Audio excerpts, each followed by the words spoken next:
4 anyos nga bata patay sa natabong sunog sa sitio Cadoron na Suba, malusog barangay Basak, Lapu-Lapu City. Gituhang mitago ang bata ilawom sa kati tungod sa kahadlok. Gingon nga nagduwa og posporo ang biktima nga maoy gitumbok ni hinungdan sa maong sunog. Siluan mayroon dina sa dugang detalye. Padayon karong nagpaalim sa Tambalanan ang 37 anyos nga inahan sa bata nga si Malupa Ildin. Human mahiagom og mga paso sa iyang naong, buko-buko, mga bukton, kamot ug lapalapa. Nagpingit pa siya sa kasakit dihang among gipangumusta pinaagi sa messenger. Sakit ako mga samad, di hyper ko kay wakoy kaon kapon. Patiniil manggod ko. Paso na palapa kay kung lapalapa may dagang samad. Apan dili masukod ang gibati niyang kasubo, human mapakyas sa pagluwas sa iyang anak gikan sa sunog. Giangko ni Malu nga nabantayan pa niyang nagduwa og posporo ang 4 anyos niyang anak nga si Candice. Pasado alas 12 kagahapon sa udto ug nabadlong pa niya kini.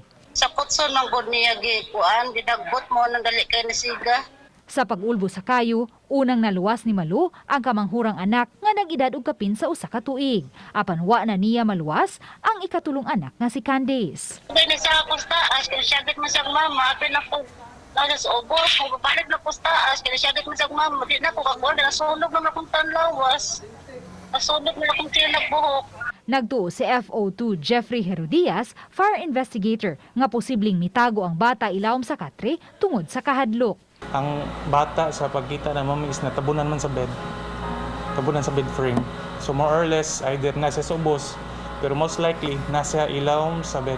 Atol sa sunog, 5 ka mga panimay ang hingpit nga daog daw ug iba na banang nagbilin kini og 430,000 pesos nga danyos. Mipada na hinon og hinabang ngadto sa mga nabiktima sa sunog ang lokal nga kagamhanan.